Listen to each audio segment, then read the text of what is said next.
Trucker's gone, grain cart's full, combine's full. So I'm sitting here waiting for an empty truck.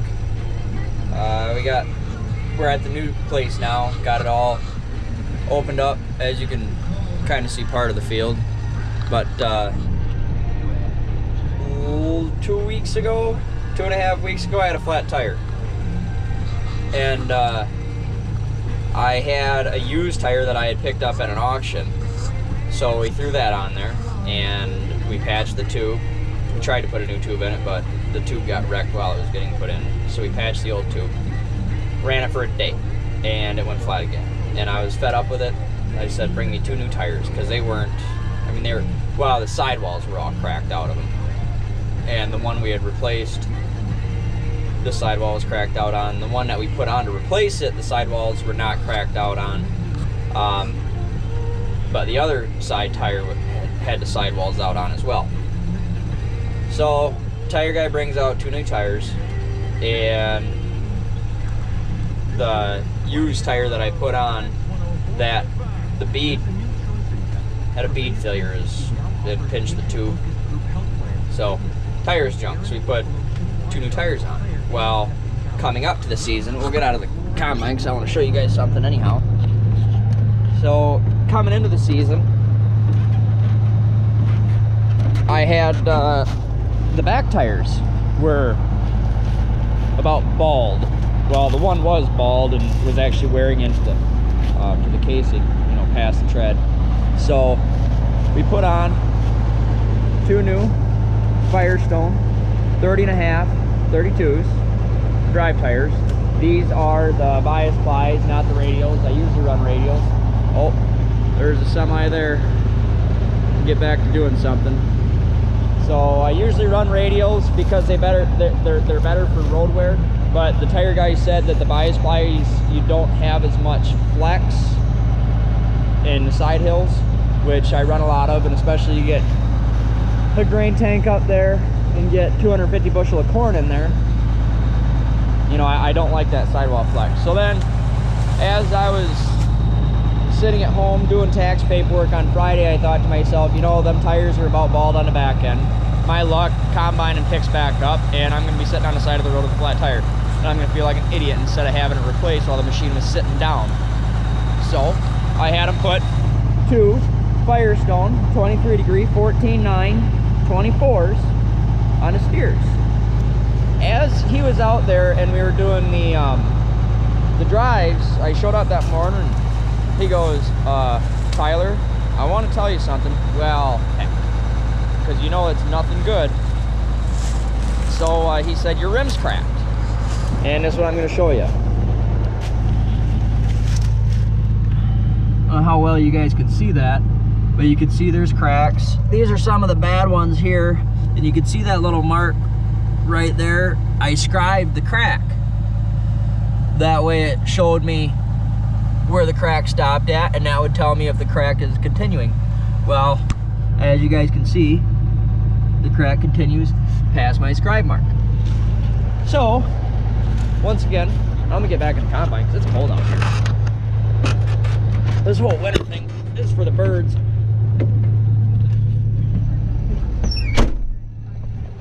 So, I give him a call. Should probably put a rim on that before I'm combining along, and it might bust out tonight. I really hope not. We're not on some crazy steep hills, so I can't imagine too bad's gonna happen if it does break off, other than the fact that he's gonna have a pain in the butt trying to get it blocked up, jacked up, what have you. So that's kind of another thing that I'm preventing, and trying to prevent wrecking a $2,500 tire. And that was so yeah, the machine's got all new rubber on it, and 2 years ago we replaced the other side rim because that was cracked where it come together and it was leaking air. So yeah, hopefully we'll get some more footage of combining corn once I get this thing emptied and get rolling again.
not by choice.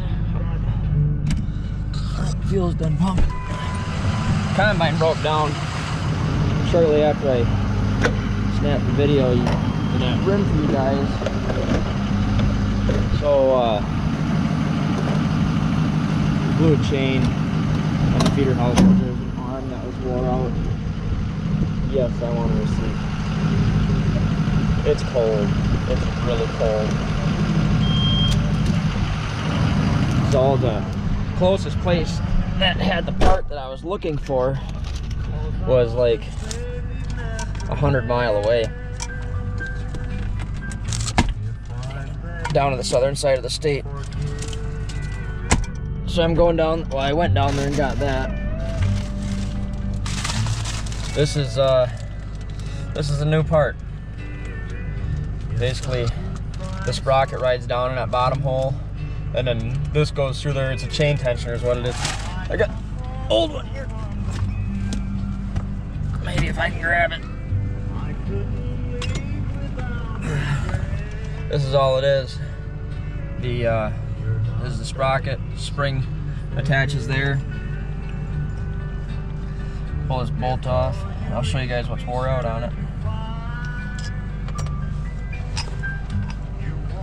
You can see that bolt is a little wore out. And then you can see that hole is egg-shaped pretty bad. So that's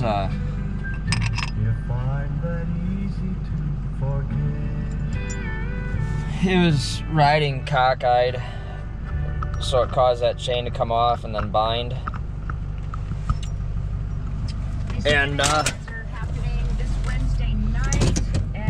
caused the chain to come off, bind, blow. So I gotta get that fixed. Yes. I could have just cut that tab off there and welded a new piece on.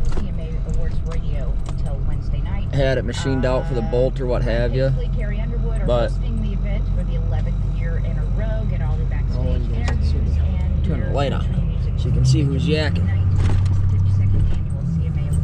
But seems like whenever I do that, you know, I need it now.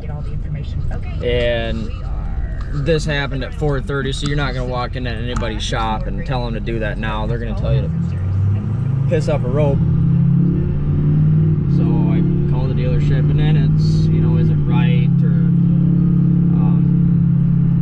I don't know. I guess I just like to put the right parts on my machine. That's just how I am. It might cost me a little bit more money, but that's what I like to do. So I'm on my way back now. I gotta stop at another place because I need wheel studs for that machine. And got some harvest action going on there. Poor guy must be getting hungry. Got a New Holland and a J&M cart.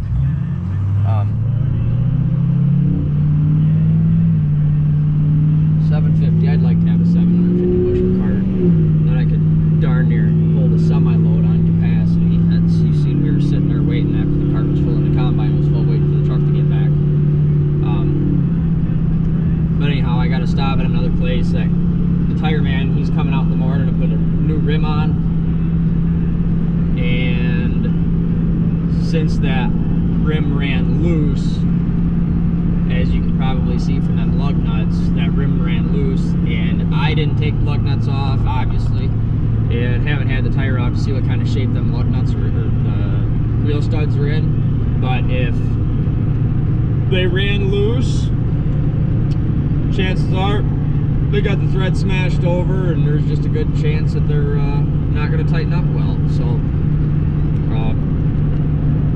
my dealer of choice didn't have them. Another dealer about an hour away did have them. I was going to run down there in the morning and get them, but since I had to run to the southern side of the state and get that little part, I figure I just kind of took a different jog over. That way I can stop. They're going